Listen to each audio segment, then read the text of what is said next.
No spin, no bias, no censorship. I'm Dan Wootton. This is Outspoken episode number 350. And breaking right now, Prince William seizes control of the crisis-hit British monarchy from the politically weak and physically dying King Charles after a fortnight-long extraordinary power struggle which the corrupted MSM have agreed not to report. Well, I think it would be very difficult for him to say in Windsor, because I think very much the force behind this has come from Prince of Wales William and his wife Kate. I think they just didn't want to be neighbours to Andrew, that his son wants a completely different monarchy. He wants to modernise it, he wants to reduce it, he wants to strip it of a lot of the chivalry and traditions which Charles has done his best to nurture. But at 7 p.m. last night, the heir to the throne proved he was now in control, as Andrew Mountbatten Windsor, the artist formerly known as Prince, was finally banished, effectively now a commoner like you or me after 15 years of unnecessary scandal. Breaking news right now, Prince Andrew is losing his royal titles and being evicted from his royal residence. Look, I've got to stop you right there because I've got some breaking news. I want to get this right. The King has initiated a formal process to remove the style, titles and honours of Prince Andrew. Breaking news that we're hearing this morning from Buckingham Palace, which has confirmed Prince Andrew will lose his royal prince title. The statement says he will also be forced out of the royal lodge. But this mess isn't over, with more revelations to come and a growing attempt to usher in republicanism on the British left via Islamists like Zara Sultana. I tell you right now that the palace did call at least one of the two papers I work with and ask, what does Daphne has more? And what's coming more? And we do have much more. But we need to take it one more step further. He needs to be behind bars, period. He denies what's alleged against him, and I think it's been proved against him. And I believe that the presumption of innocence is one of the glories of our civilization, and I don't think it's being observed. Terribly dangerous precedent to set. Either titles pass on by the bloodline or they don't. I think this could be the end of the monarchy. The end of the monarchy, says GB News. So in my digest next, I'll reveal how Prince William is trying to save the monarchy, as I reveal the contents of a historic Buckingham Palace memo to the MSM that they have not reported.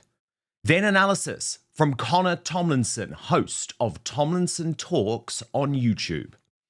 Also coming up on the show today, lawbreaker Rachel from Accounts lies again about her rental arrangements, prompting a late-night meltdown from Slippery Starmer, who still doesn't have the balls to actually fire the tax riser-in-chief. Narinder Kaur's Halloween whiteface boast as the elite class continue to ignore the growing tide of anger amongst ordinary Brits. And why the Southport massacre terrorist Axel Rudagabana's parents must be deported after a host of shocking new revelations about their demon son.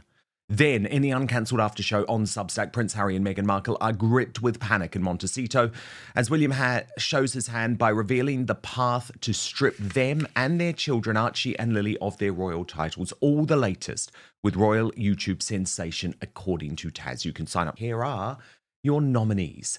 From Monday, it was David Lammy for that appalling performance in Parliament. Look at the way that he just laughed in the face of all of us over Hadush Kabatu.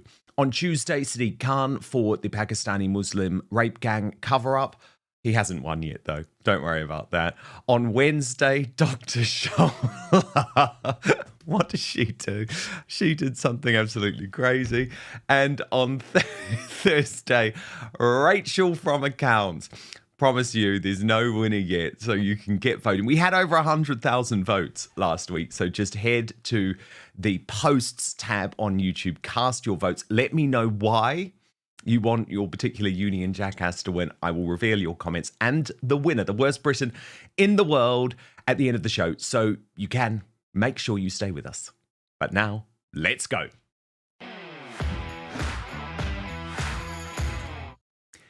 The MSM will not tell you what's really going on because they are so enthralled with Buckingham Palace courtiers and gatekeepers. But when I launched Outspoken, this independent platform, I promised to reveal the royal exclusives the Royal Rota and Regime Media refused to. And that couldn't be more important. after last night's historic announcement stripping Prince Andrew and banishing the commoner to Sandringham as humble Andrew Mountbatten Windsor, after 15 years of unnecessary scandal thanks to his despicable friendship with convicted paedophile Jeffrey Epstein. So, here goes. Prince William has in the past fortnight seized control of the British monarchy from a weak and dying King Charles. And while I do have huge sympathy for the monarch on a personal level, his fundamental failure on Andrew, not to mention the duplicitous duo Prince Harry and Meghan Markle and Montecito, has clearly imperiled the future of the monarchy itself. William used this stark realization, which actually senior courtiers at Buckingham Palace shared, to effectively take over. He knew the weak source statement released by Andrew 2 weeks ago today, relinquishing the use of the Duke of York title while remaining Prince Andrew in Royal Lodge would not be enough. So he staged a palace coup. A palace coup that he has been wanting to happen for a long time, as his father continued to bring Andrew back into the royal fold, not to mention his decision to open his arms up to that traitor Harry, who William believes must be exiled, must be gone forevermore, alongside his wife Meghan and children Archie and Lily. Now, thanks to William's new power, a precedent has been set. A monarch can now remove a duke title and even a princely title. So Harry and Meghan should be afraid. Very afraid. Because trust me, it is now a matter of when, not if, the same thing happens to them. William knew when it came to Andrew that extraordinary and unprecedented action was required. I mean, think about this. The last time a man was deprinced was actually Ernest Augustus back in 1919 for backing the Germans during World War I. So this was major breaking news that ricocheted around the world last night. Breaking right now, Prince Andrew loses everything. In a bombshell statement in the last hour, King Charles has stripped his brother of his title of prince, booted him out of Royal Lodge, and effectively ended any hopes he had of a public rehabilitation. Buckingham Palace released a statement saying that Prince Andrew will be stripped of his prince title. He'll be the artist formerly known as Prince. He is also being forced to move out of Royal Lodge, his home he was allowed to live in until 2078. So if you are just joining, he has been dislodged at last. Andrew stripped of Prince title and is forced to quit Royal Lodge after being served notice following row with Charles. To some breaking news right now. Prince Andrew is losing his royal titles and being evicted from his royal residence. Look, I've got to stop you right there because I've got some breaking news. I want to get this right. The king has initiated a formal process to remove the style, titles, and honours of Prince Andrew. Breaking news that we're hearing this morning from Buckingham Palace, which has confirmed Prince Andrew will lose his royal prince title. The statement says he will also be forced out of the Royal Lodge. Some breaking news are coming to us from Buckingham Palace. They have released a statement saying that His Majesty the King has today initiated a formal process to remove the style, titles, and honours of Prince Andrew. Charles has finally done it. He has stripped Prince Andrew of all his titles. In fact, he's no longer Prince Andrew. He is simply now Andrew Mountbatten Windsor. This is huge. Let's bring you some breaking news that has come to us in the last minute or so from Buckingham Palace. His Majesty the King has today initiated a formal process to remove the style, titles and honours of Prince Andrew.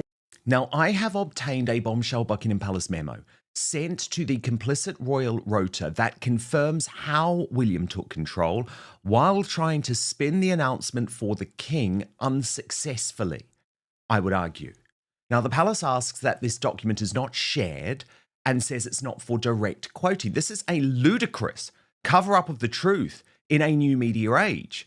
It also suggests, by the way, that the media should not attempt to ask members of the royal family either about the historic statement or even try to take their picture. But I don't believe in these types of cover-ups and these types of secret deals. So today I have released the document in full on my Substack at www.outspoken.live.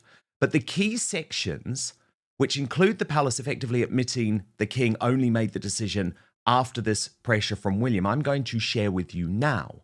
So they say, these decisions have been the king's, given the serious lapses of judgment which his brother has shown. His Majesty has the support of the wider family, including the Prince of Wales. Okay, fine. So there's the acknowledgement that this was down to William. But in an attempt to rewrite history, the palace also claims that the king always planned to take further steps, which simply isn't true. They write, His Majesty acted swiftly following recent developments which led to his brother relinquishing the use of his titles and honours in the most immediate and effective way possible. A long-term solution to all of the aligned issues was always going to take a little longer to enact due to the complexities of the legal and constitutional position, but the necessity of further action was never in doubt. These developments have required time, legal and constitutional expertise and support from the wider family to bring about. It has always been hoped they could be achieved without the need to impose on parliamentary time. But look, that's just not true. For the past 2 weeks, we've had the palace briefing that Charles had done everything that was possible, that he didn't want to waste parliamentary time, that he didn't need to take away the titles as long as Andrew agreed not to use them. What's more, in this secret memo, they admit the king will pay for Prince Andrew, but more significantly, agree that he is allowed to make his own income, opening up the possibilities for more unsavoury dealings. And perhaps most importantly, because I do want to be humane about this, they suggest the mental health of Andrew, Fergie, and his 2 daughters, Princess Beatrice and Eugenie, has seriously suffered. Writing, it has obviously been a period of high media scrutiny and intense pressure on individuals. Private factors, including welfare, have formed a critical part of all family considerations. Please be mindful that there remains a duty of care for the well-being and welfare of all family members. We would ask for you to be alive to this consideration in all your reporting and commentary. Now, you know I've been very clear on this. Prince Andrew is a psychiatric risk, and everyone does need to be careful about that. But it doesn't mean we go into these unusual behind closed doors dealings between the mainstream media and the royal family. That's wrong. It's not journalism. Honest royal commentators not tied up in that system know that Prince William is now in charge. Watch. So one of the great problems has been for Charles, the king, that his son wants a completely different monarchy. He wants to modernize it, he wants to reduce it, he wants to strip it of a lot of the chivalry and traditions which Charles has done his best to nurture. So I think there's a great clash there. But the one thing which is unfortunately always uppermost in our mind is the fact the king is ill. And we don't know exactly the fate of the monarchy. Well, now, Prince Harry gave an indication in those remarks last year. And that was a pretty heartless thing to do. Yes, it was, because it was... Exactly. But that is the reality. So, and Prince William comes to the monarchy with a different sort of background than his father, yes, in all sorts of ways. So I think that what's really happening is that William and Kate have forced the pace on this. The king had no choice.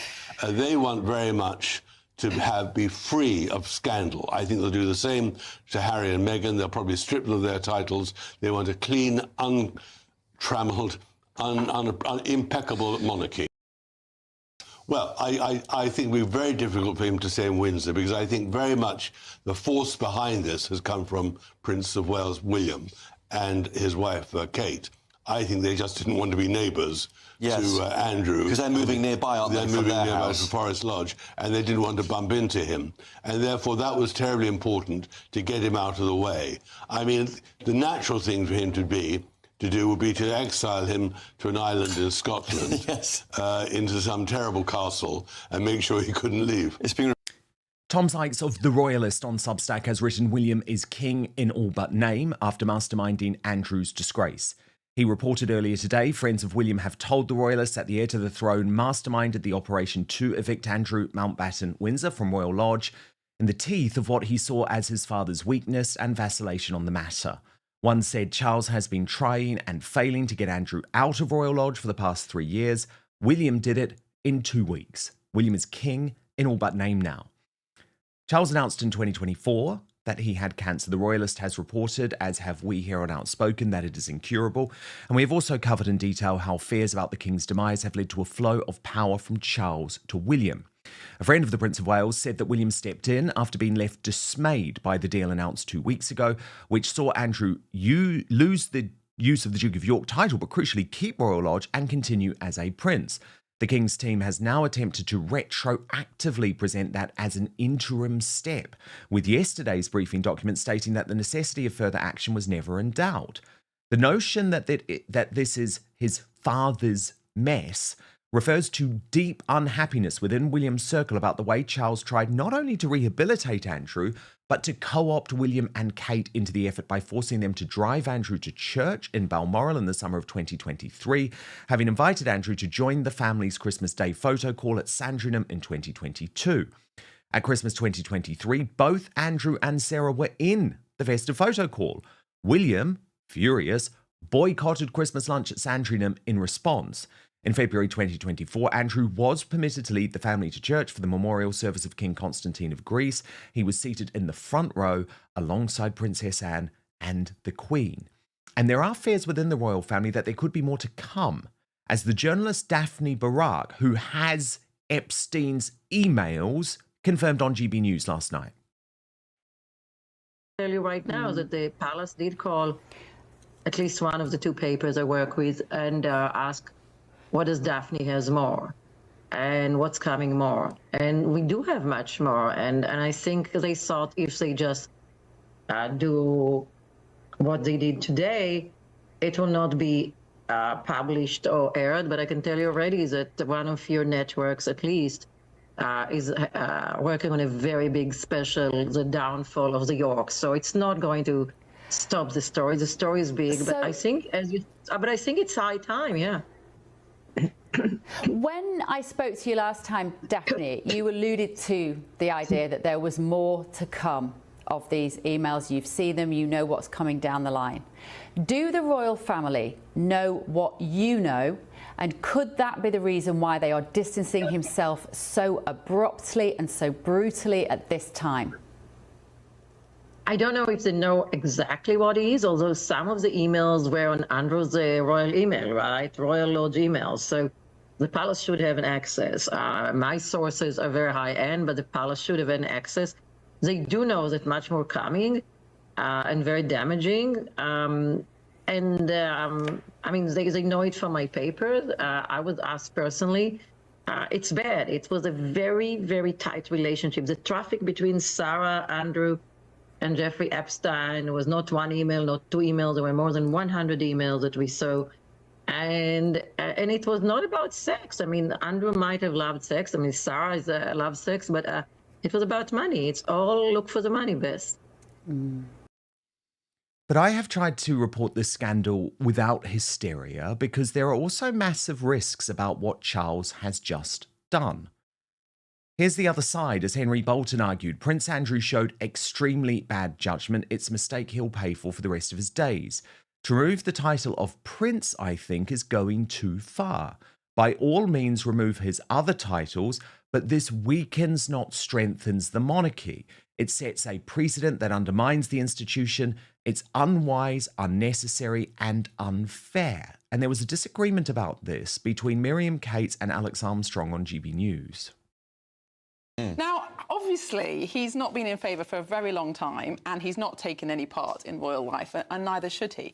But I think this is a terribly dangerous precedent to set. Either titles pass on by the bloodline or they don't. I think this could be the end of the monarchy. No, I think you're being very dramatic, Miriam. I think this is exactly what we need to see, and I think this has got Prince William written all over it. He is the future king of this country, and the royals have just been going wild lately, haven't they? We've got Harry and Meghan on this tirade against the royal family, trying to bring the whole establishment down. Andrew's bringing the whole thing into disrepute, and I'm glad glad to see that actually we've got some leadership in our monarchy again. And I think Prince William, when he ascends the throne, is going to be a radical king. Well, I'm more with Alex on this, but I do understand the worries and the fears on the other side. Like Harvey Procter, who thinks that it sets the most awful example in terms of the stripping away of one of the most fundamental of British values, arguing in stripping Andrew Mountbatten Windsor of his titles, the establishment, including the monarchy and parliament, has shredded the golden thread of our justice system, innocent until proven guilty. While the settlement of $12 million to Virginia Giuffre remains an enigma, we may never know the reasoning. Andrew has never faced trial, yet is treated as guilty until proven innocent. If there is evidence he is guilty of a crime, it should face the scrutiny of due process. Until then, the media is fueling a witch hunt, baying for a scalp and dragging the public with it, pressuring the royal family to act. I despair. My sympathies lie with the true victims of Jeffrey Epstein and his criminal associates. Peter Hitchens had an important take too. I've never been very happy about joining in with any sort of general outrage on any subject. I always feel uncomfortable with it. I wrote in the Mail on Sunday last weekend that I concede quite happily that Andrew is probably quite thick, that his financial dealings don't bear probably much scrutiny, that he's made some extremely unwise friends, and all these things true. But I'm worried about this sort of chorus which has developed, in which no one can even say, actually, he denies what's alleged against him and nothing's been proved against him. And I believe that the presumption of innocence is one of the glories of our civilization, and I don't think it's being observed. On this occasion, I don't think it's being observed by the monarch himself. And I find that distressing. I'll be accused because I say this, of defending Andrew Mountbatten Windsor, as we must now call him in French revolutionary style, as I think Marie Antoinette ended up being called the Widow Capet in the same fashion. I'm not defending him. I have never met him. I don't know him. I have no brief for him. I don't think highly of him, but I'm disturbed by the way in which this is developing. And I don't think that anything that the king does of this nature will save the monarchy from the effect of it. As William sees it, though, there has been 15 years where Andrew's allies have failed to win the public narrative against the now deceased Virginia Giuffre. There was a bath, and it started there, and then it led into the bedroom, and it didn't last very long, the whole entire procedure. It was disgusting. He wasn't mean or anything, but he got up and he said thanks and walked out, and I sat there in bed just horrified and ashamed and felt dirty, and I had to get up and go have a shower. And the next day Ghislaine tells me I did a really good job. She pats me on the back and said, "You made him really happy."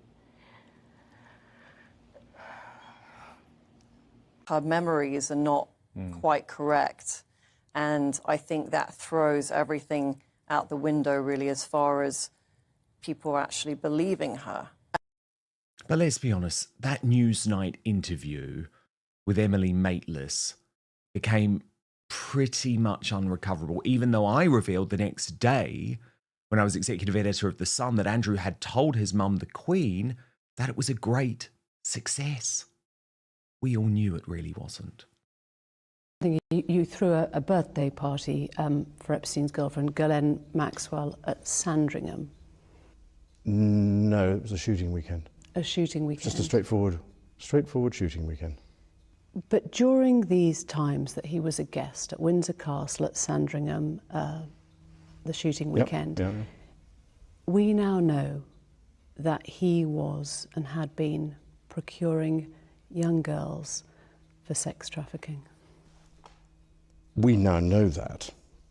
At the time, there was no indication to me or anybody else that that was what he was doing. For the record, is there any way you could have had sex with that young woman or any young woman trafficked by Jeffrey Epstein in any of his residences? No. And without putting too fine a point on it, if you're a man, it is a positive act to have sex with somebody. You have to take some sort of positive action. And so therefore, if you try to forget, it's very difficult to try and forget positive action. And I do not remember anything. I was at home, I was with the children. I'd taken Beatrice to a Pizza Express in Woking for a party at I suppose sort of 4 or 5 in the afternoon. Why would you remember that so specifically? Why would you remember a Pizza Express birthday and being at home? Because going to Pizza Express in Woking is an unusual thing for me to do. So you're absolutely sure that you're at home on the 10th of March? Yeah. She was very specific about that night. Mm-hmm.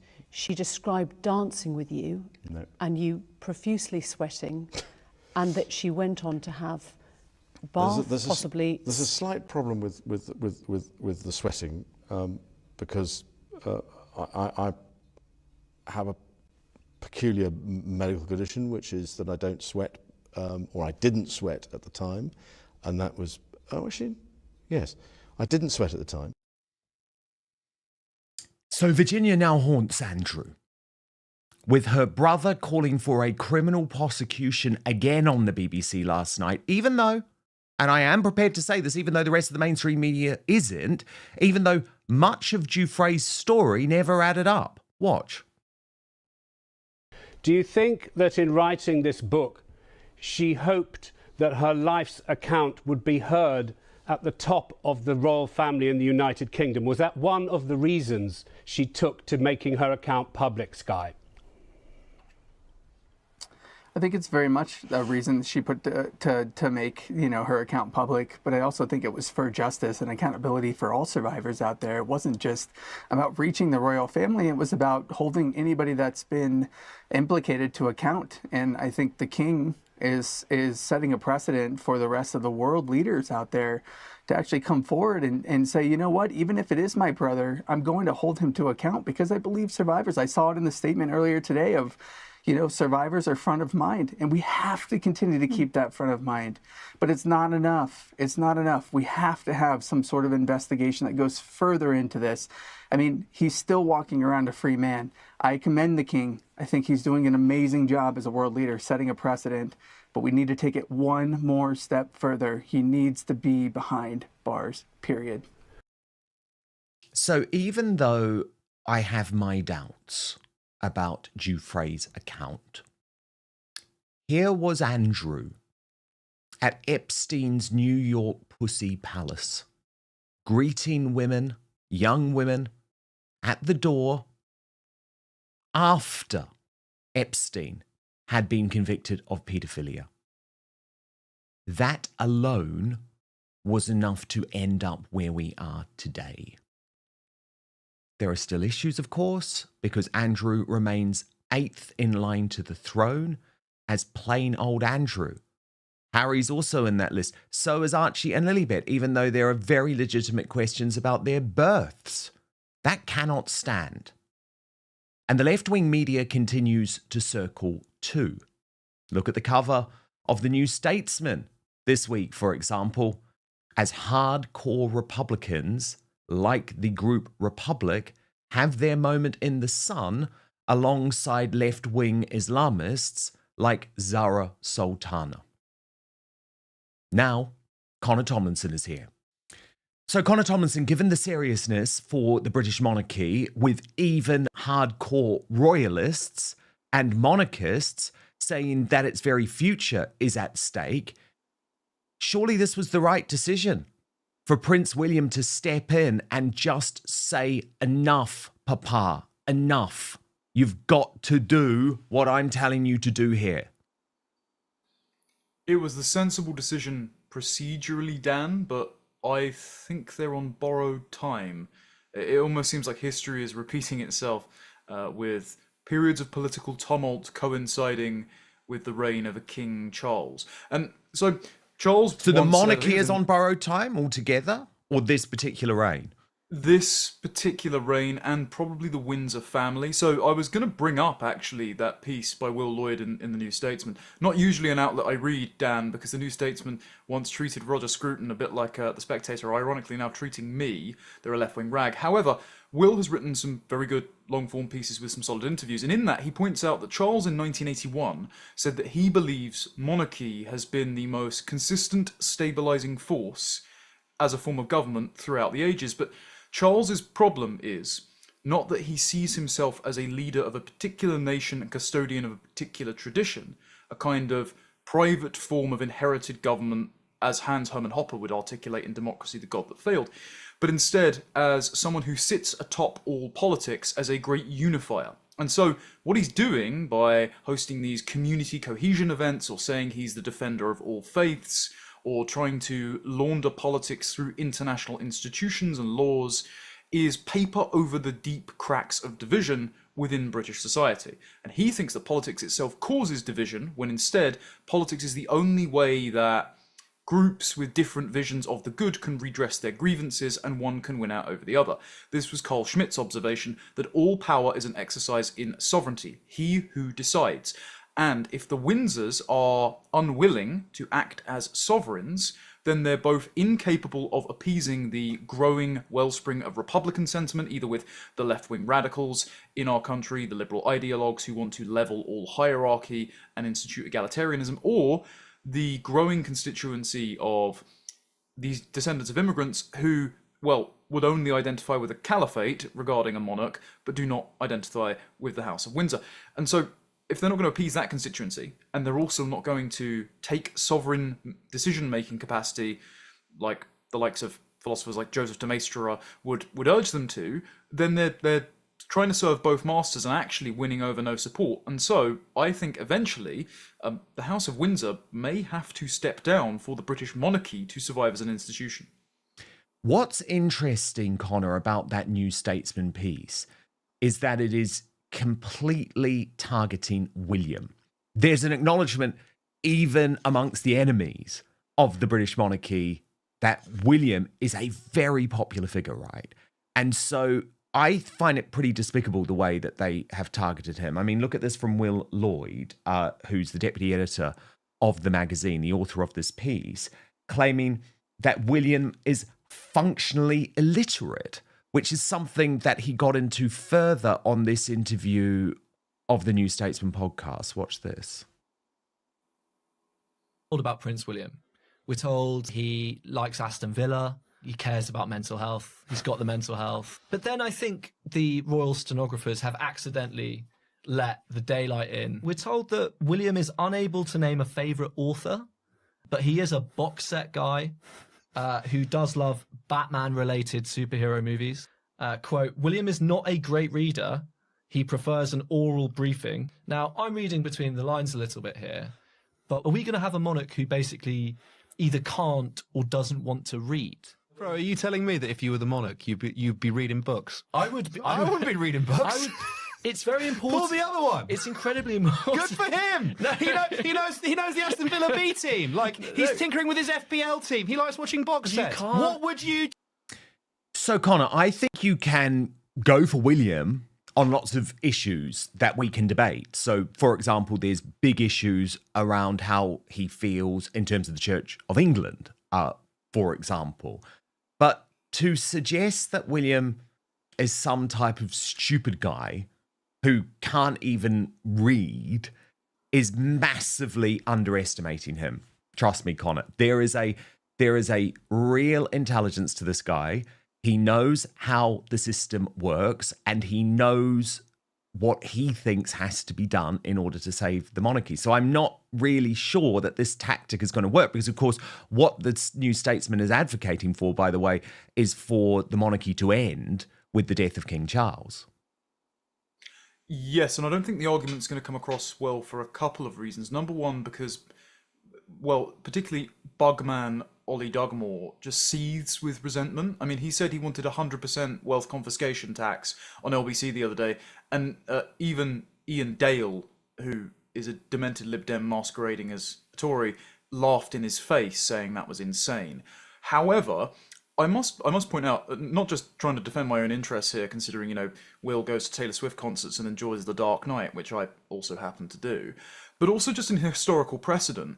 Ollie's accidentally right in saying that monarchs wouldn't sit there reading long books all of the time, not just because prior to the printing press it was not widely available, but also because the monarch would have a lot of his time occupied by court and stately business. And so what he would get is verbal briefings by his trusted court of advisors who would do the reading of the laws, of the philosophy, relay it to him, hold court with him, and then he, as the sovereign decision maker, takes all of the guidance and acts upon it. This is kind of what Donald Trump does. Donald Trump doesn't sit around listening to Audible or reading through tomes on post-liberalism. He just sort of goes with his instincts, and his advisors like Stephen Miller, who are very well read, will aggregate information and feed it back to him, and so he can make good decisions based on that. My concern with William is not his lack of reading Atlas Shrugged on his nightstand or something. My concern is that with, as Will actually put in the piece, his preoccupation with modern political concerns like climate change or mental health, a kind of soft-edged version of the weeping on Oprah's sofa that his brother is doing.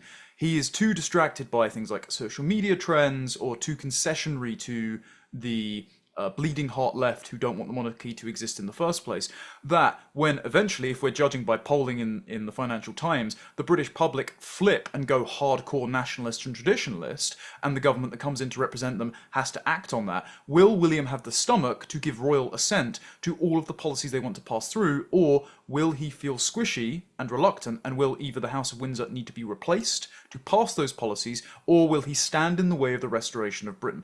Truly, we're at a crossroads, and it'll be interesting to see what happens. We are at a crossroads. We absolutely are. It was a major moment last night. But even though I have certain doubts about aspects of William's, shall we say, woke worldview, when it comes to the restoration of the monarchy, I think he's our best bet. I really, really do. And what we're going to see now is him starting to run the show. This is exactly what King Charles did in the last couple of years of the late Queen Elizabeth II's life after he had managed to get rid of Christopher Gite, the Queen's top advisor. He ran the show for her. William will now be running the show behind the scenes. There is a significant shift of power, and do just remember that Charles's health is very significant in all of this. This is a very, very unwell man who doesn't really have the physical capability to take on a lot of these issues anymore. Breaking today, Rachel from accounts lies again. This lawbreaker, this liar who couldn't even tell the truth about her damn CV, doesn't know how to properly rent out her house. But perhaps what's most significant is she doesn't even know how to be honest and transparent with the Prime Minister when her job is on the line. But the problem is, Slippery Starmer isn't going to get rid of the tax riser-in-chief, meaning that even though she has been humiliated again for admitting she did know she needed a license after the Daily Mail revealed the Chancellor broke the rental law, Starmer can't put this woman exactly where she should be, the political graveyard. As Adam Brooks posted, how can she continue? She should have been sacked. Worst way, she should resign. But this is Labour, a party that makes the Tories look like saints. This government is so corrupt.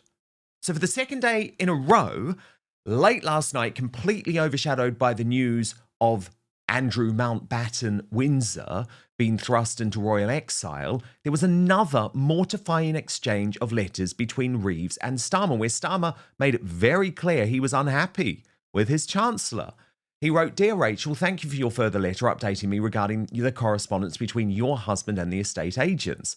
The correspondence you shared shows that the oversight regarding the licence occurred after your husband had been told by the estate agents that they would be happy to apply for a licence on his behalf.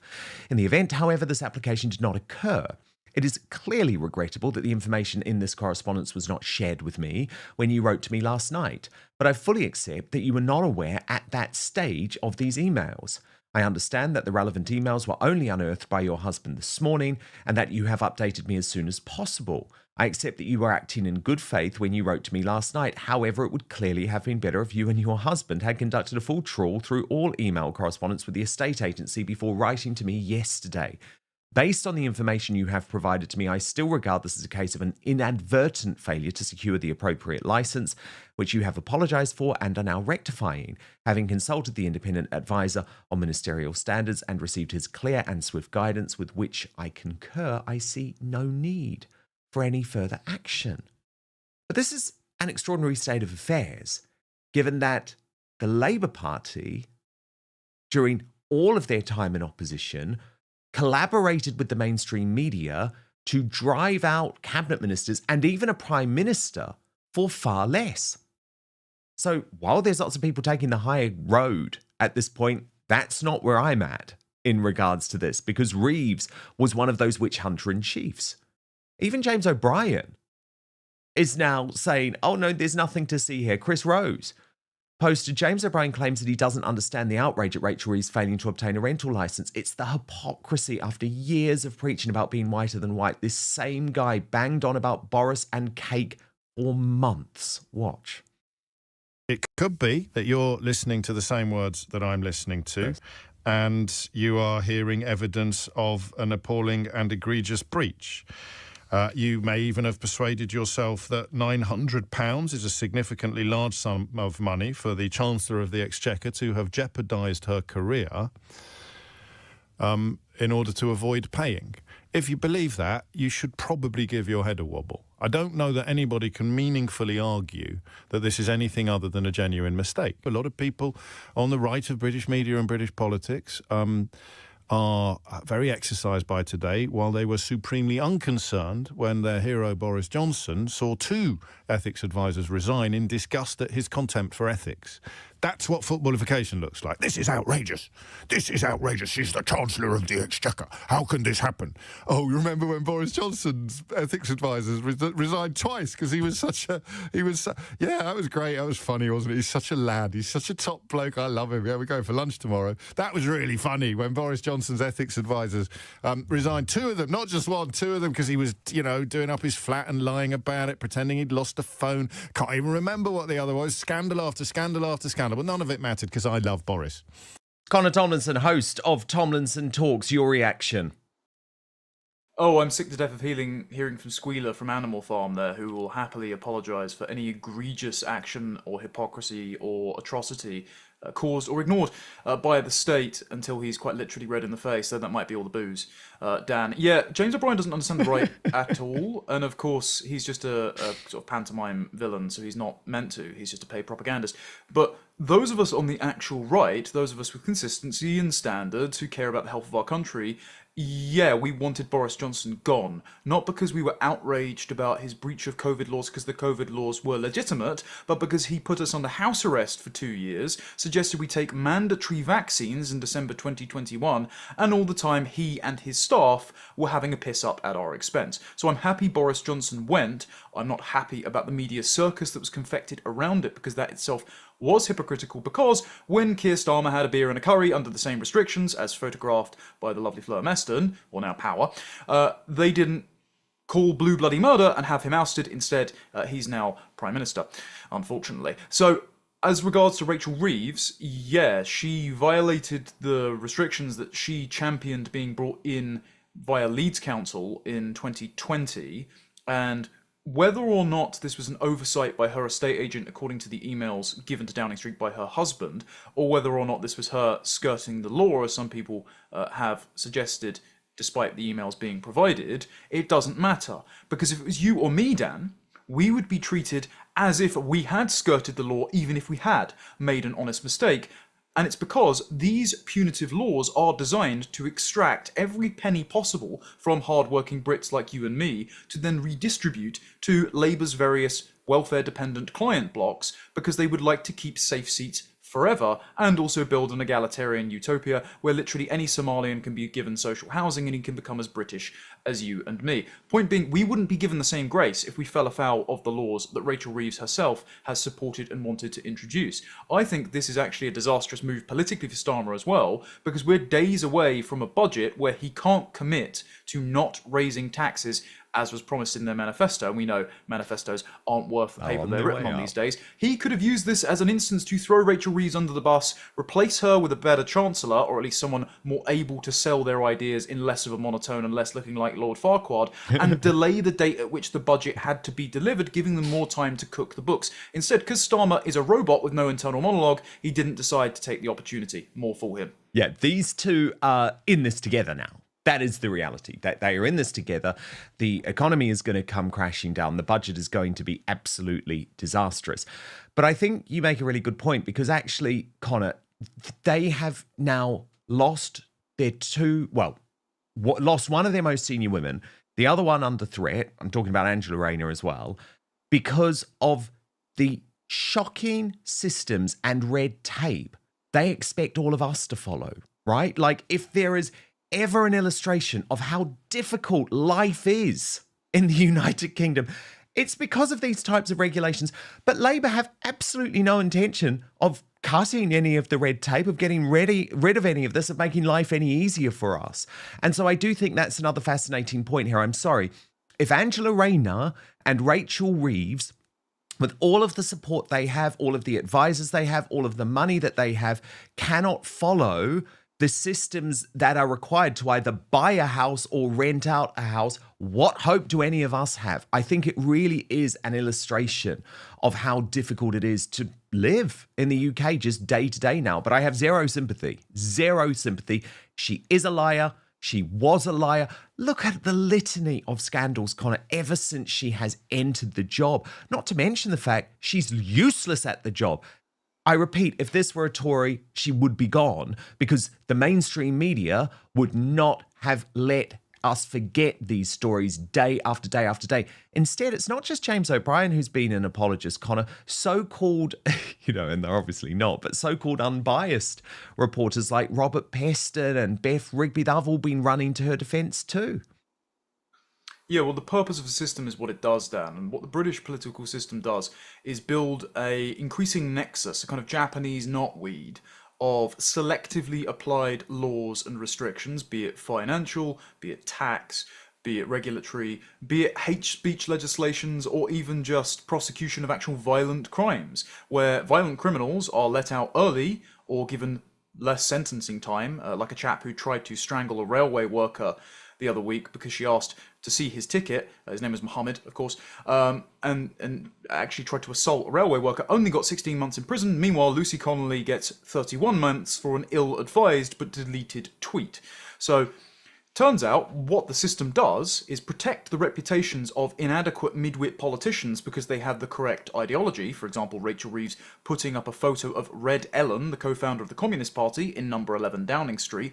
So despite lying on her CV, despite crashing the economy, despite sending gilt rates higher than they were under Truss's premiership, and then blaming Liz Truss for crashing the economy when it's the Bank of England's fault, but when the economy's in the doldrums because of their tax policies and tax rises, it's never their fault, and at the same time ensnare us in a widely cast and nebulous net of censorship laws and financial restrictions. So the point is, Dan, it's much like the Soviet Union, where the inner party could preach communism all it likes, but practice what Robert Conquest called Car and Harem syndrome, living it up at our expense, and the moment you criticize the state, you find yourself in a gulag.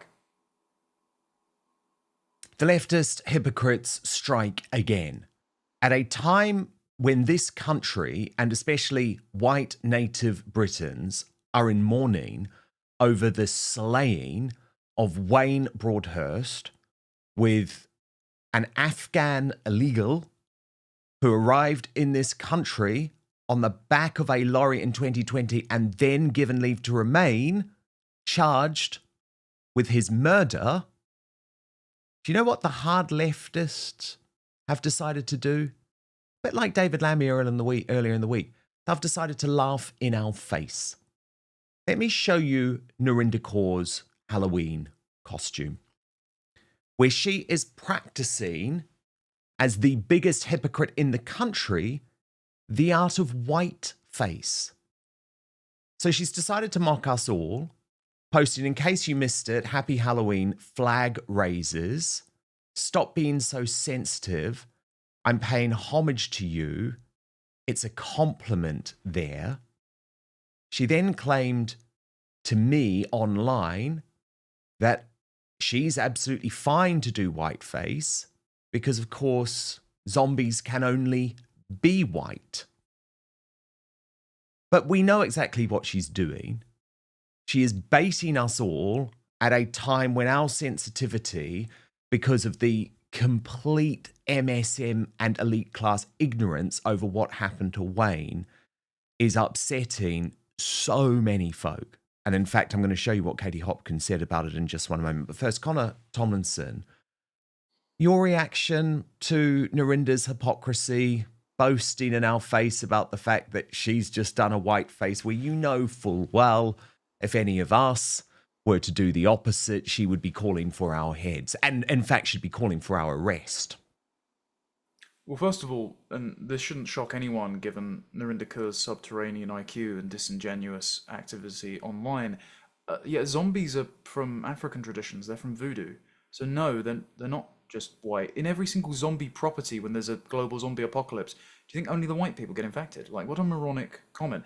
But yeah, I'm not one to whine about insensitivity, but when this vindictive race communist and attention-seeking grifter in question decides to dress up as someone, one, in whiteface, doing literal racial cosplay, therefore conceding the idea that national identity is based on ethnicity and that you need to be white in order to be English, good one there, Narinda. But two, at the time where natives are getting stabbed by people who do not need to belong here in the first place. So she dresses up as someone in whiteface, in an England flag, with massive gashes across her face.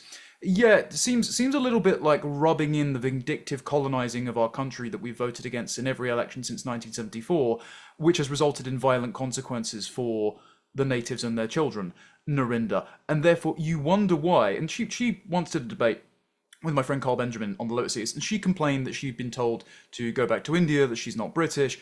And it's like, okay, you do realise that the people who are nice in this country, that have good relationships with the natives, who people want here because they consider them to be their friends and family members, aren't told that. And so perhaps, if you weren't trying to make money, gloating about the atrocities inflicted upon us by people that never needed to be in our country in the first place, most people wouldn't be very mean to you. You might get the odd ridiculous skinhead who's just rude and indulges in complexion-based bigotry, but you wouldn't get people saying, maybe you would be happier in India because you seem to hate white people quite a lot. So maybe if you stopped practicing this humiliation ritual of our country at a time where things are really serious and people are dying, people would be less mean to you. Indeed. Connor, I'm not sure if you saw Leilani Dowding, our friend Leilani's Halloween costume. It's better you see it, probably, but you remember the famous incident, the upskirt picture of Narinda Kaur, which she has taken Lawrence Fox to court over. Leilani says, "Happy Halloween, one of the scariest outfits you'll see.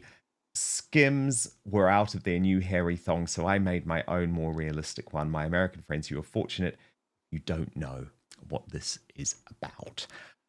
But on to the more serious matter of why we are all so upset, this slaying of Wayne Broadhurst. Here was Katie Hopkins' take. Now, remember, the mainstream media have ignored this story, but Katie actually cancelled her broadcasts of Batshit Bonkers Britain because she's just so devastated. Watch. For a couple of days, out of respect for Wayne Broadhurst and his family and all the people who loved him, and in fact all the people hurting with the stabbing to death of a lovely man in the place where he worked, just trying to walk his dog by an illegal Afghan.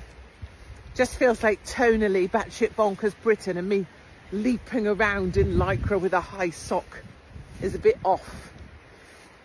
I've been keeping my head down, writing the books that I promised to you, personalising them, leaving a message in each one, and those will be coming out to you in the post. And Batshit Bonkers Britain will be back tomorrow.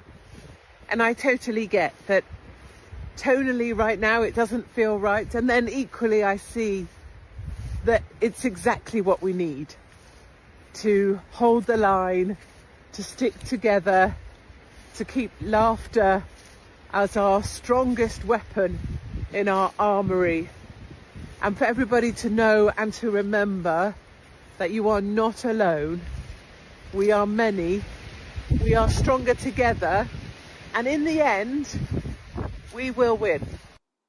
And as Peter Lloyd pointed out, it's been 72 hours. Sadiq Khan has posted 3 times about Jamaica's Hurricane Melissa, but nothing about the murder of Wayne Broadhurst in London.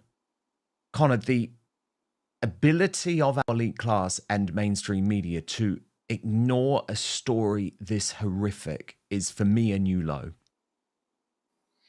Well, it's the inevitable consequence of their replacement migration policy, Dan. Either they displace the natives from their areas, like East London, or in the quiet, leafy suburbs of West London, when a beloved binman is just walking his dog in the middle of the day, he heroically intervenes in a spat between 2 foreigners, by the way, one attempting to stab a 14-year-old child after breaking into the country on the back of a lorry, I think it was, in 2020, and being given right to remain in 2022 in Boris Johnson's former constituency, as it happened, and the other, another victim himself, Shahzad Farouk, and only the Brit dies.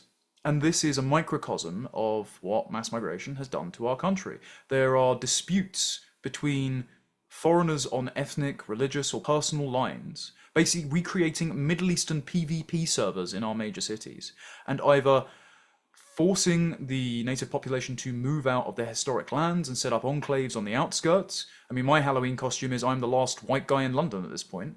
Or they're violently murdered by people who never needed to bring their blood feuds to our country in the first place. And this is just the latest in a long line of atrocities committed. I mean, I'm taken back to the Hartlepool stabbing, for example, when an illegal migrant was shouting, "Allahu Akbar, this is for Gaza," after stabbing, yes, first, another illegal migrant in his accommodation, and then going and butchering a pensioner in broad daylight and saying, if I had an AK-47, I'd kill a bunch of children for Gaza too.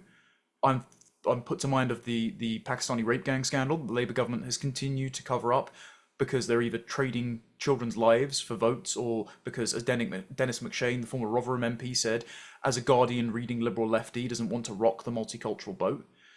These people are killing our people, and they see it that way, even if we, as sort of individualistic, take us as you meet us people, don't want to see things in the lens of race or ethnicity or religion, but they do.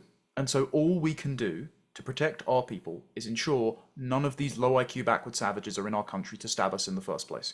And politicians need to start saying this. It doesn't matter what names you are. People are dying, and that is more important. And of course, we see the takeover becoming more and more obvious by the day. Look at this from Basil the Great. Islamists put out call to arms in Birmingham. Notorious Islamist Ahmed Yaqub, friend of Ayub Khan MP, has put out a call for Muslims across the UK to descend on Birmingham for the Aston Villa versus Tel Aviv football match. These people are not peaceful. They want to conquer. Connor, watch this. Activists are planning to do a complete shutdown of Birmingham on November 6th. I've heard activists from all over the country are going to be present in Birmingham on November 6th because they want to show solidarity with the Palestinians, and they also want to show the far right that we as a community can unite against racism, can unite against fascism, and hopefully the numbers that I am getting or predictions of people coming is over 300,000 people at this moment in time, and I'm sure more people will join the movement and more people will join the cause closer to the game. West Midlands Police need to take some action because violence is something that we do not want, but we do have a right to protest, to do static protests all over Birmingham, and we will exercise that right. And I will support all the activists that are involved in these protests. Oh no, Connor, they don't want violence. Of course they don't. Yeah, this is the same man who went on GB News with one of his colleagues when they were starting a new political movement, and had dressed his colleague up in an England shirt ahead of time like some kind of minstrel show, and then said, "As you can see, brother, my colleague here is wearing an English shirt, therefore he stands for British values." Like, all he's doing is rote learning the talking points that have been fed to him, by the way, by naive and treacherous liberals in the likes of the Conservative Party, the Liberal Democrats and Labour, that allow him to cosplay as a legitimate political candidate or a community leader, when instead he's only using terms like racism or fascism or Islamophobia as thought-stopping cliches to inflame the immune system of said liberals, so that when he flexes his Islamic muscles, they feel compelled to retreat. No, this person shouldn't be given any quarter in our country. He shouldn't be in our country, if not because he has an annoying accent and can't speak without a jump cut alone. He's fundamentally stupid. Everything he believes will turn my country into a third world basket case. And I don't think that a sane and just society would tolerate this, would tolerate the likes of Mothin Ali constantly complaining about Islamophobia and racism from the native population. I think that they would relocate these people to a country which already practices their demented ideology and politics and leave us alone.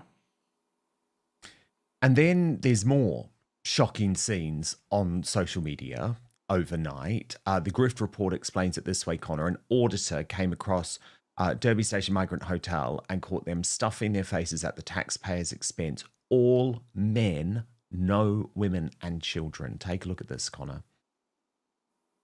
Here, look, Migrant Hotel in Derby. Look at this lot, look.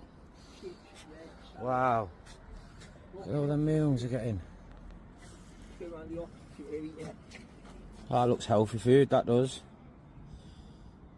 Salad, bread, peas, chips, like fish and chips today. You know what I'm saying? All sitting in the food court. This is the Station Hotel at Derby. Put his hand up. Some of their foods. Security's there now. Closing the curtains. How's your food? Is it nice and warm in there? Is it warm, is it? People outside on the streets, yeah? You're not sitting here having your food, you know what I mean? Look at them all queuing up. Look at them, close your curtains then. Yeah, fuck you as well. Yeah, this is the hotel in Derby. Station Hotel, we're having the meals. Get round here quick. What are they eating? Security there, look, locking us down. Security, closing the curtains. Yeah. You alright, buddy? You enjoy it, yeah? You alright, mate? Are you well? But of course, our elite class failed to understand the anger so many are feeling, so that when Elon Musk warned that civil war in Britain is inevitable, Rory Stewart replied, "No, it isn't. Even though you and your friends are eagerly trying to make your prediction come true, the Britain you see on your phone and that you are making other people see on their phones is not Britain. Come and visit." And Connor, I would argue that actually Rory Stewart has no idea about the Britain that people like us are seeing because we're living with these migrants in our community. He's not.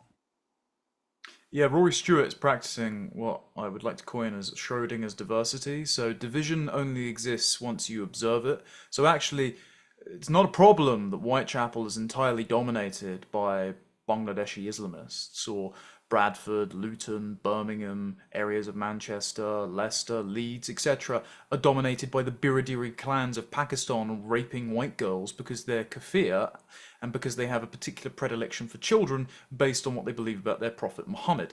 No, it's only a problem if Elon Musk or Tommy Robinson or Rupert Lowe or you and me, Dan, happen to fire off a tweet about it, bringing people's attention to the video evidence and trial transcripts we have of this stuff. So, and I think also Rory Stewart, given that his wife's livelihood was dependent on USAID, given that he co-hosts a podcast with Alistair Campbell, the man who embroiled us in the Iraq War, just as he embroiled us himself in the bottom of a bottle, I don't think that Rory Stewart is actually that blind to the goings-on in this country. I think he just profits from its continued demise and making the sale pitch for its managed decline, that he knows what he's doing and he's just lying to us, much like Fraser Nelson is. I mean, remember back in 2017, Fraser Nelson gave an interview to a European news outlet where he said that the then Conservative government don't actually have to do anything about immigration because voters are concerned about it. Instead, you can just sit people down and gaslight them by sympathetically saying, I hear your concerns. And then after the election, you just continue doing what you were always going to do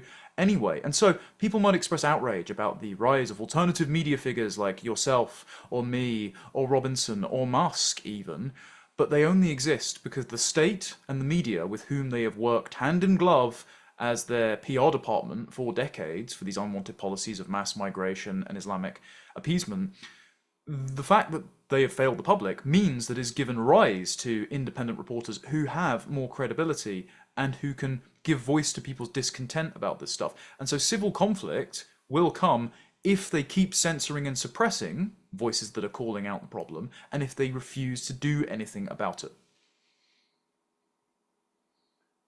Breaking today, a call for Axel Rudakabana, the despicable Southport Islamist terrorist, for his parents to be deported.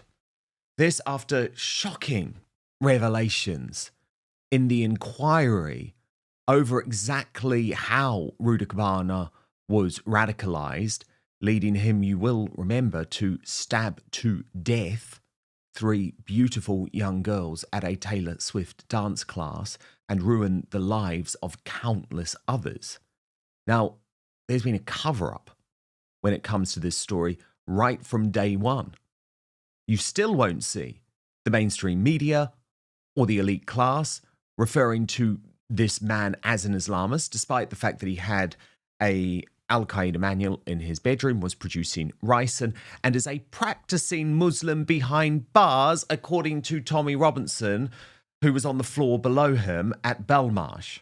Now, this call from Connor Tomlinson of Tomlinson Talks, who writes on his Substack, we should deport Axel Rudakabana's parents, whether through malfeasance or neglect.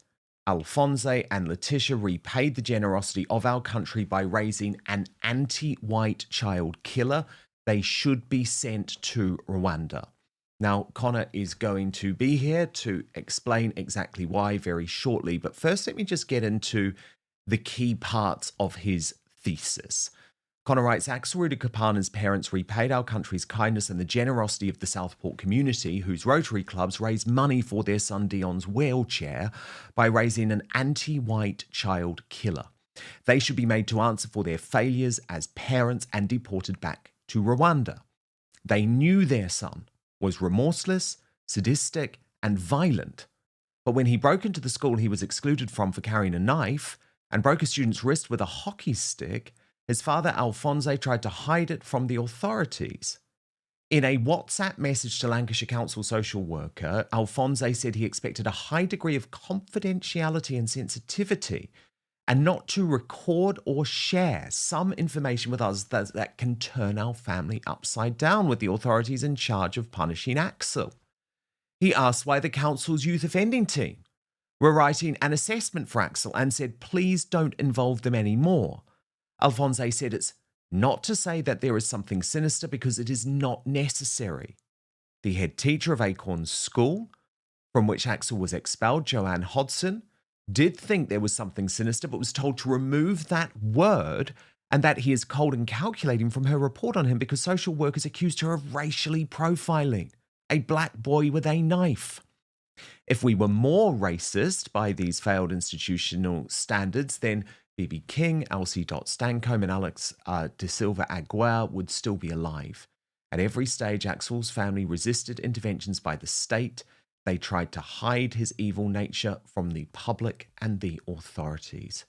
Connor Tomlinson, I am so glad you are highlighting what we are discovering from this inquiry, but isn't it so typical of everything connected to the British deep state, to the elite class, to the regime media? It's like, we can push this authority back months and months and months on, where the outrage has died down, where people start to move on, and we must not.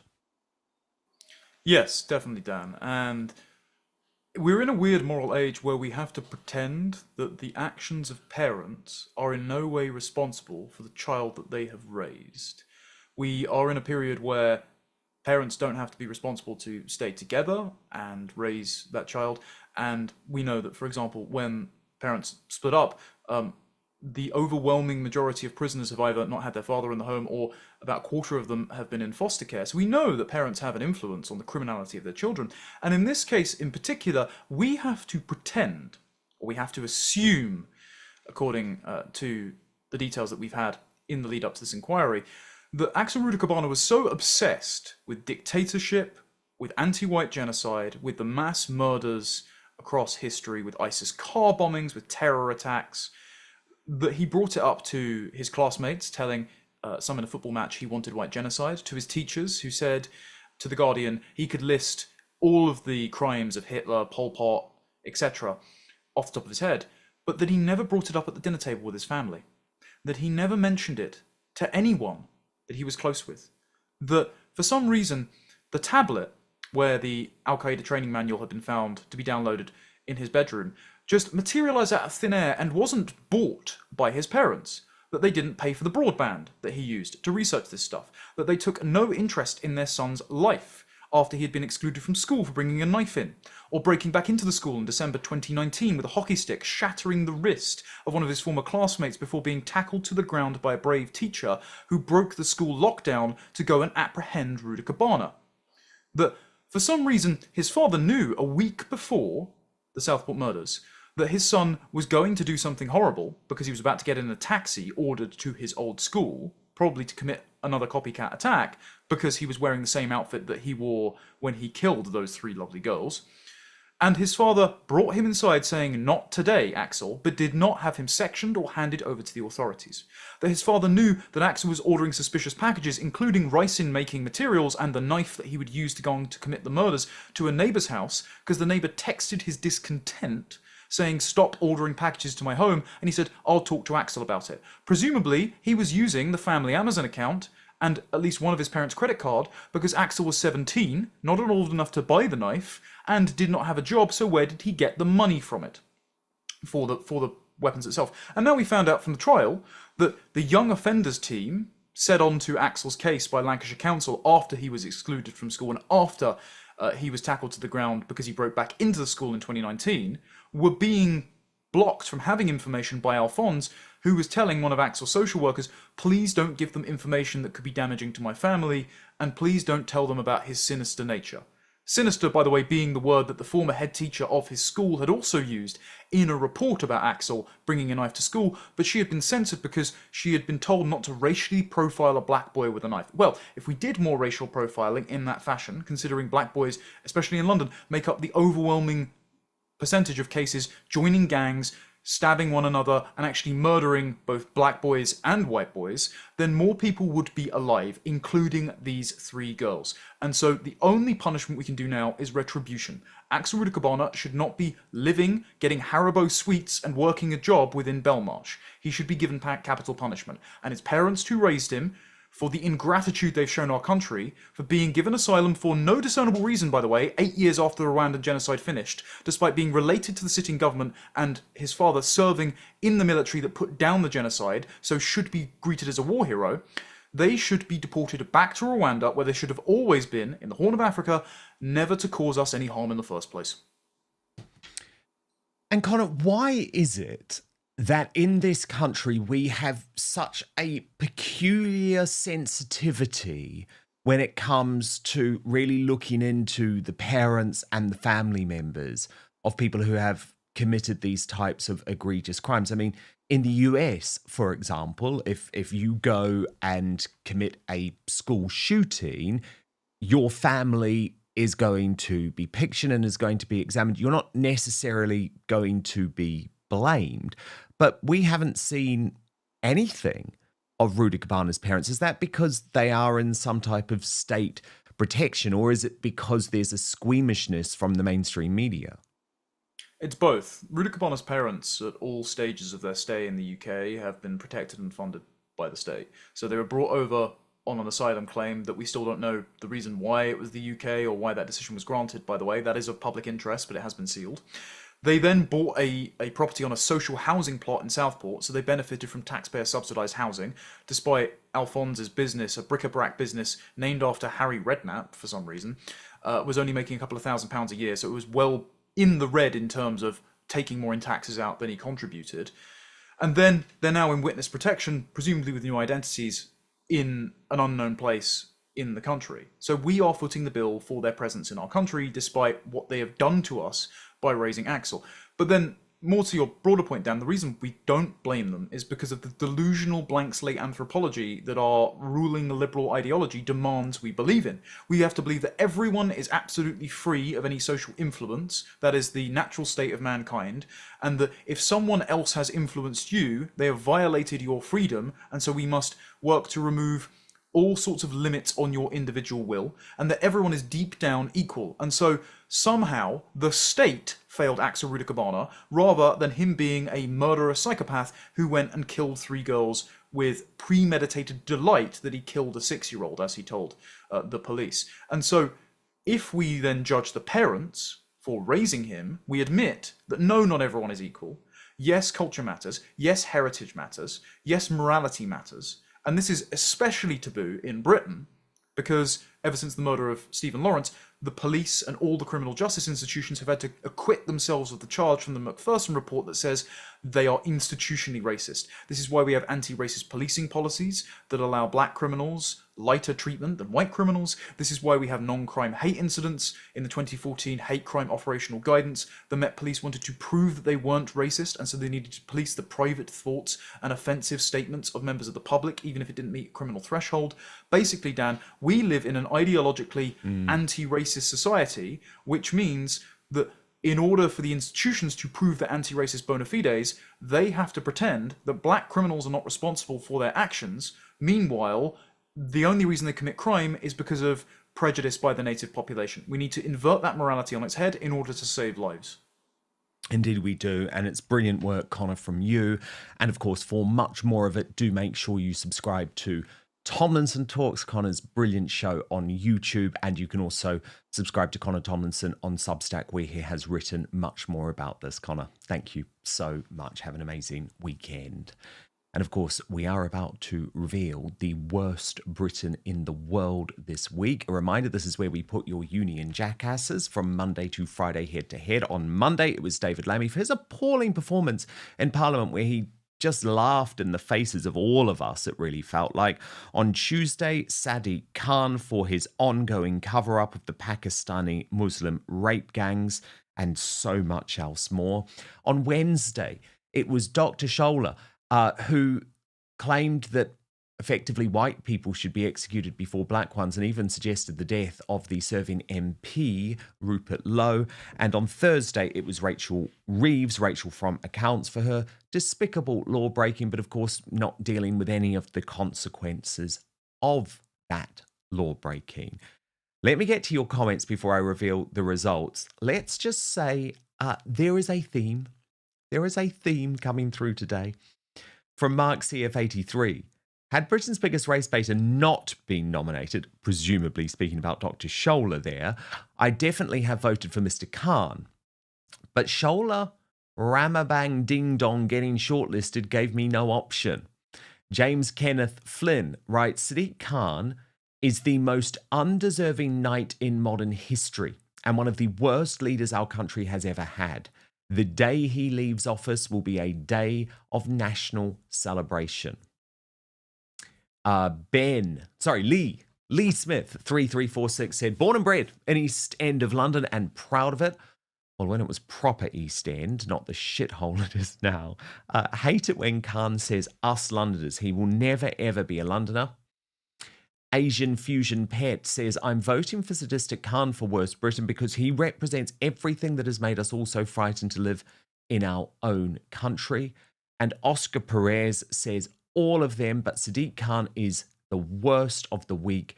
9,000 potential grooming gangs. I don't need to say any more. No, you do not. Let me now reveal these results. In fourth position with 8% of your vote, it's Dr. Shola. In third position with 10% of the vote, the Deputy Prime Minister, David Lammy. The runner-up with 15% of your vote, Rachel from Accounts. But the worst Briton in the world this week, by an overwhelming majority, Sadiq Khan with 67% of your vote. In a move that has stunned royal watchers, King Charles III has officially evicted his brother, Prince Andrew, from his 31-bedroom mansion at Royal Lodge in Windsor.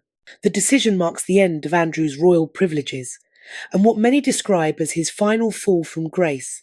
According to palace insiders, Andrew will be relocated early next year to a smaller property on the King's Sandringham estate, worth an estimated £60 million. It remains unclear which of the 5 available houses he will occupy, though possible options include York Cottage, Garden House, The Folly, Park House, Allwood Farm, the home once used by Prince Philip during his retirement. Sources confirmed that the relocation will be privately funded by the King and that the process will be protracted, ensuring that Andrew will not be present at Sandringham during the royal family's traditional Christmas and New Year gatherings. Both Andrew and his ex-wife, Sarah Ferguson, have reportedly been excluded from this year's Christmas guest list, a move seen as symbolic of their complete removal from the royal inner circle. King Charles is said to have travelled to Sandringham by helicopter on Thursday to oversee arrangements personally. The eviction follows months of growing tension, as Andrew resisted repeated requests to leave Royal Lodge, despite no longer holding any formal role or titles within the monarchy. A statement from Buckingham Palace confirmed that the King had initiated the formal process of removing the style, titles, and honours of Prince Andrew. It added that Andrew would no longer use the title of Prince or Duke of York, effectively reducing him to the status of an ordinary citizen. The King's order is expected to be formalised through a royal warrant and letters patent, which will officially end Andrew's right to use the His Royal Highness style. The monarch's decisive action follows what palace aides described as a febrile few weeks within the royal household. Andrew, now 65, stepped down from public duties in the year 2019 after his disastrous BBC Newsnight interview about his friendship with Jeffrey Epstein. Though he continues to deny all allegations of sexual assault made by Virginia Giuffre, the damage to his reputation has proven irreversible. Giuffre's brother, Sky Roberts, said in a recent interview that while the King's move was necessary, it's still not enough. He's still a free man. He called for a full investigation, insisting that Andrew should not be allowed to escape justice simply because of his royal status. Andrew previously settled Giuffre's civil claim out of court to avoid overshadowing the late Queen's Platinum Jubilee. Though he has never admitted wrongdoing, it's understood that earlier negotiations about his eviction centred around Frogmore Cottage, the former home of Prince Harry and Meghan Markle.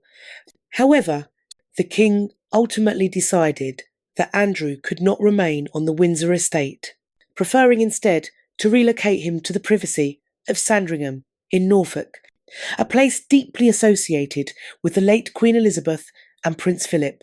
Royal insiders note that Andrew has always had great affection for Sandringham, where he spent much of his childhood, but this time, his move. There is not a privilege, it's an exile. As the royal household begins removing furniture, artwork, and personal belongings from Royal Lodge, observers say this moment signals the end of Prince Andrew's royal chapter and a clear message from King Charles. The monarchy's integrity will always come before family loyalty.